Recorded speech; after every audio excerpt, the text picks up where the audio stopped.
নমস্কার বন্ধুরা, welcome back to my channel. আজকে আমি আলোচনা করব ভারতীয় মুঘল সাম্রাজ্য স্থাপন এবং জহিরুদ্দিন মোহাম্মদ বাবর সম্বন্ধে।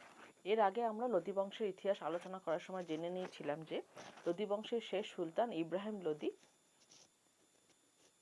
বাবরের কাছে পরাজিত হন এবং তারপর বাবর ভারতে মুঘল সাম্রাজ্য প্রতিষ্ঠা করেন। তো আজকে আমি বাবর সম্বন্ধে কিছু শর্ট কোশ্চেন এবং অ্যান্সার আলোচনা করব।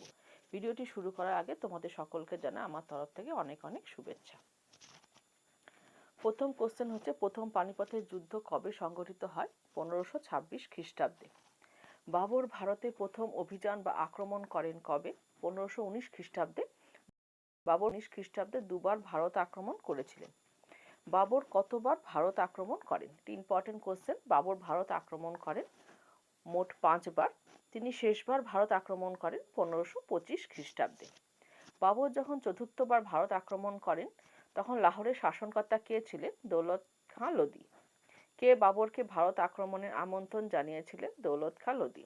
বাবরের পৈতৃক ভূমি কোথায় ছিল? ফরগনাতে, যেটি অবস্থিত মধ্য এশিয়ার উজবেকিস্তানে। বাবর কত খ্রিস্টাব্দে জন্মগ্রহণ করেন? 1483 খ্রিস্টাব্দে 14ই ফেব্রুয়ারি বাবর জন্মগ্রহণ করেন। বাবরের পুরো নাম কি ছিল? জহিরুদ্দিন মোহাম্মদ বাবর। বাবরের পিতা ও মাতার নাম কি ছিল? পিতা ছিল ওমর শেখ মির্জা ও মাতা ছিল কুতলুক নিগার খানুম। বাবর কাদের বংশধর ছিলেন? এটি খুব ইম্পর্টেন্ট কোশ্চেন। পিতার দিক থেকে তিনি ছিলেন তৈমুর লংয়ের বংশধর ও মাতার দিক থেকে তিনি ছিলেন চেঙ্গিস খাঁর বংশধর। বাবর শব্দের অর্থ কি? মঙ্গোলীয় ভাষায় বাবর শব্দের অর্থ হলো বাঘ।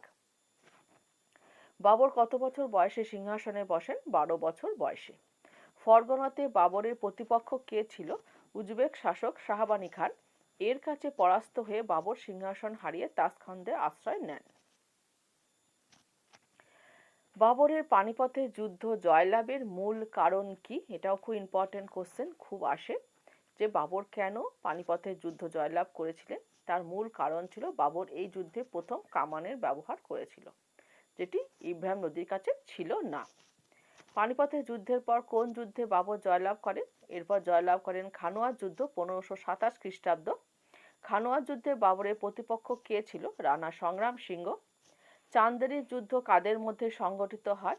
1528 খ্রিস্টাব্দে রানা সংগ্রাম সিংহের অনুচর মেদিনী রায় ও বাবরের মধ্যে অনুষ্ঠিত হয় চান্দেরির যুদ্ধ। গোগরার যুদ্ধ কবে হয় ও কাদের মধ্যে?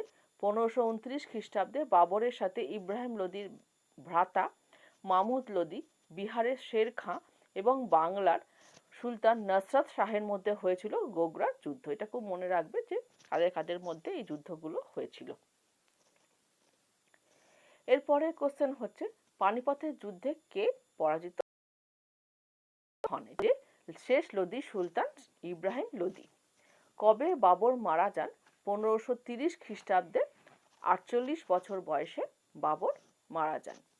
বাবরের সমাধি বর্তমানে কোথায় আছে? এটি ইম্পর্টেন্ট কোশ্চেন। আফগানিস্তানের রাজধানী কাবুলে সমাধিস্থলের নাম গার্ডেনস অফ বাবর বা বাগি বাবর। বাবরের আত্মজীবনীর নাম কি? তুজুকি বাবরি বা বাবর নামা। এটি তুর্কি ভাষায় বাবর নিজে লেখেন। এটা অনেক সময় দেয় কোন ভাষায় লেখা, তখন বলতে হবে তুর্কি ভাষায়। লোধি দুর্গ কে নির্মাণ করেন ও কোথায়? বাবর নির্মাণ করেন আগ্রাতে। বাবর কোন জাতির বংশধর ছিলেন? চাগদাই তুর্কি জাতির। চাবাহার কে নির্মাণ করেন ও কোথায়? বাবর তার বসবাসের জন্য আগ্রাতে মনোরম পুষ্পোদ্যান নির্মাণ করেন, যা চাবাহার নামে পরিচিত। এই স্থান ভারতের কাবুল নামেও পরিচিত ছিল। এটা খুব ইম্পর্টেন্ট কোশ্চেন। চাবাহার কে নির্মাণ করেন?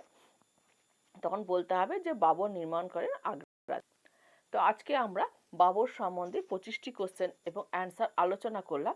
এই কোশ্চেন ও অ্যান্সারগুলো ঘুরিয়ে ফিরিয়ে পরীক্ষাতে আসে, তাই তোমরা অবশ্যই খুব ভালোভাবে দেখবে এবং তৈরি করবে। যদি তোমাদের আজকে এই ভিডিওটি ভালো লাগে তাহলে অবশ্যই তোমরা ভিডিওটিকে লাইক করো, শেয়ার করো এবং তোমাদের মূল্যবান মতামত কমেন্ট বক্সে লিখে জানিও। আর যারা এখনো অবধি আমার চ্যানেলটিকে সাবস্ক্রাইব করেনি তারা অবশ্যই সাবস্ক্রাইব করে রেখো। আর পাশে থাকা